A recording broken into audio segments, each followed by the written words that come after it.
ಓಂ ನಮಃ ಶಿವಾಯ. ಎಲ್ಲರೂ ಹೇಳಿ ನೋಡಿ, ಗರ್ಭಗುಡಿ ಒಳಗಿರುವಂತಹ ಮೂರ್ತಿ ಎಲ್ಲ ಕಿತ್ತು ಇವರು ಮಾಡುವಂತಹ ಕೆಲಸಗಳೇನೆಂದರೆ, ಹಿಂದಿನ ಜನಗಳು ಅಷ್ಟು ಶ್ರಮಪಟ್ಟು ಮಾಡಿ ಹೋಗಿದ್ದು ನಮ್ಮ ಧರ್ಮವನ್ನು ಉಳಿಸ್ಕೊಂಡು ಹೋಗಬೇಕು, ಕಾಪಾಡ್ಕೊಂಡು ಹೋಗಬೇಕು ಅಂತ. ಆದರೆ ಇವತ್ತಿನ ಜನರೇಷನ್ ಮಾಡೋದೇನೆಂದರೆ ಇದ್ದಿದ್ದೆಲ್ಲ ಹಾಳು ಮಾಡೋದು.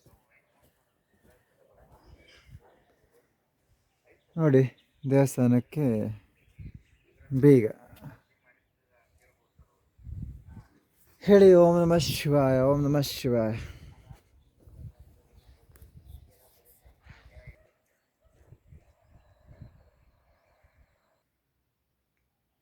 ನೋಡಿ, ಕೈಯೆಲ್ಲ ಮುರಿದಿಟ್ಟಿದ್ದಾರೆ. ಇದು ನಮ್ಮ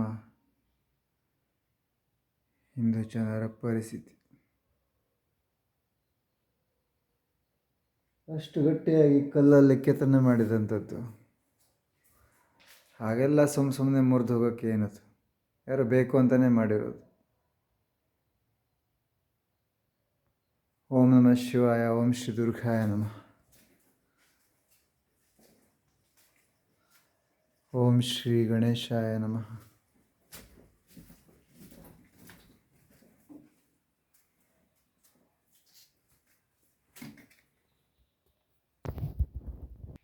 ಶ್ರೀ ನಾಗರರ ಆಶೀರ್ವಾದ ತಗೊಳ್ಳಿ. ಜೋಡ್ ನಾಗರ ಅಂತ ನೋಡಿ. ಮೊದಲೆಲ್ಲ ಇದಕ್ಕೆ ಡೋರ್ ಇಲ್ಲ, ಏನಿಲ್ಲ. ಎಲ್ಲ ಈಗಿನ ಜನ ಡೋರ್ ಮಾಡಿ ದೇವರ ದರ್ಶನ ಮಾಡಲಿಕ್ಕೆ 9 ಗಂಟೆಗೆ 10 ಗಂಟೆಗೆ ಓಪನ್ನು. ಎಲ್ಲ ರೂಲ್ಸ್ ರೆಗ್ಯುಲೇಷನ್ ಎಲ್ಲ ಬ್ರಿಟಿಷರು ತುಂಬ್ಕೊಂಡ್ಬಿಟ್ರಲ್ವ, ಅದೇ ಆಗಿರೋದಿಲ್ಲ. ಬ್ರಿಟಿಷರು ನಮ್ಮ ಹಿಂದೂ ಧರ್ಮದ ದೇವಸ್ಥಾನಗಳನ್ನು ಬ್ರಿಟಿಷರು ಮುಸ್ಲಿಮ್ಸರು ವಶ ಆದರೆ ಮತ್ತೇನಾಗೋದು ಕತೆ ನೋಡಿ. ಎಲ್ಲ ಅವಕಾಶ ಇತ್ತು ಗೊತ್ತಾ. ಓಂ ಶ್ರೀನಾಗದೇವಾಯ ನಮಃ. ವಾಸನೆ ಹೊಡಿತಾ ಇದೆ, ಯಾರೋ ನೀರು ಹಾಕೋರಿಲ್ಲ ಎಂತ ಇಲ್ಲ.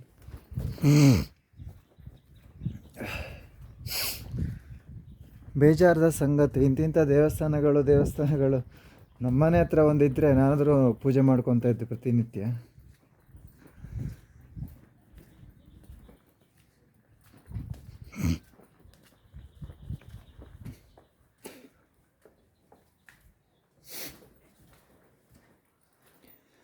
ಓಂ ನಂದೀಶ್ವರಾಯ ನಮಃ. ಎಲ್ಲಿದ್ದಾರೆ ನೋಡಿ ಶಿವನಂದಿ.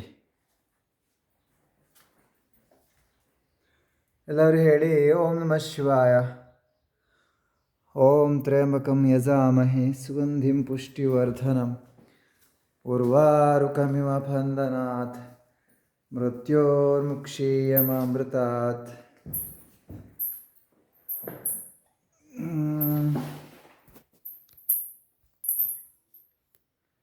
ಎಲ್ಲರೂ ಹೇಳಿ ಓಂ ನಮಃ ಶಿವಾಯ.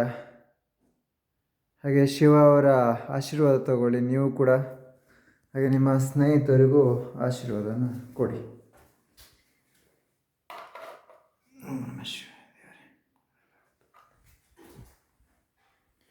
ಮೊದಲೆಲ್ಲ ಪ್ರತಿಯೊಂದು ದೇವಸ್ಥಾನಕ್ಕೂ ಗರ್ಭಗುಡಿ ಹೊಕ್ಕಿ ಜನಗಳು ನೀರು ಹಾಕಿ ಆಶೀರ್ವಾದನ ಪಡ್ಕೋತಾ ಇದ್ರು. ಅಂದರೆ ಯಾವುದೇ ರೀತಿಯ ರೂಲ್ಸು ರೆಗ್ಯುಲೇಷನ್ ಇರಲಿಲ್ಲ, ಗೊತ್ತಾಯ್ತಾ. ನೋಡಿ, ಡೋರ್ ಕೂಡ ಹೆಚ್ಚಿನದಾಗಿ ಡೋರ್ ಕೂಡ ಇರ್ತಾ ಇರಲಿಲ್ಲ. ಇದ್ರೂ ಕಲ್ಲಿನ ಡೋರ್ ಇರ್ತಾ ಇತ್ತು.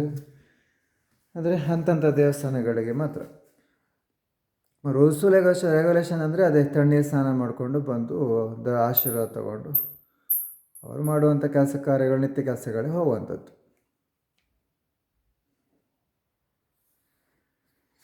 ಹೇಗಿದೆ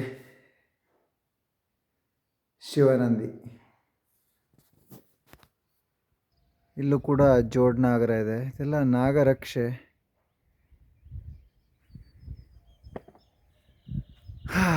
ನೋಡಿ, ಇಂಥ ತಂಪಾದ ವಾತಾವರಣದಲ್ಲಿ ಶ್ರೀ ಲಕ್ಷ್ಮೀ ನರಸಿಂಹರು, ಶಾಂಭವಿ ಇನ್ನಿತರ ಹಲವಾರು ದೇವರುಗಳು, ಶ್ರೀ ಗಣೇಶ, ಶಿವ, ಶ್ರೀ ಮಹಾವಿಷ್ಣುವ ಒಂದು ಮೂರ್ತಿ ಕೆತ್ತನೆಯನ್ನು ನಾವಿಲ್ಲಿ ನೋಡ್ಬೋದು. ಇದು ಹೇಗೆ ಅಂದರೆ, ಇದು ಈ ಕಲ್ಲಿನ ಒಂದು ಇದೆಯಲ್ಲ ಬಂಡೆ, ಅದಕ್ಕೆ ಮಹಾವಿಷ್ಣುವನ್ನು ಒಂದು ಕೆತ್ತನೆ ಮಾಡಿ ಆಮೇಲೆ ಅದಕ್ಕೆ ಗರ್ಭಗುಡಿಯನ್ನು ಮಾಡಿದ್ದಾರೆ ನೋಡಿ ಹೊರಗಡೆಯಿಂದ. ನೋಡಿ ಶ್ರೀ ಮಹಾವಿಷ್ಣುವಿನ ಒಂದು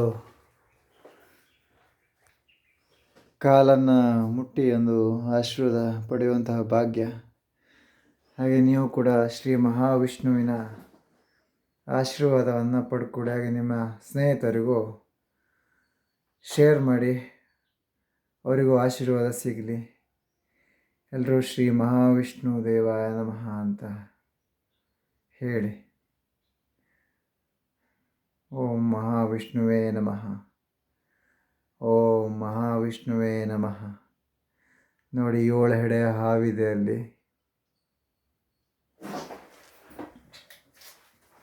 ಬಾದಾಮಿಯಲ್ಲಿ ಮುಖ್ಯವಾಗಿ ನಾವು ಗಮನಿಸಬೇಕಾಗಿರೋ ದೇವಸ್ಥಾನಗಳು.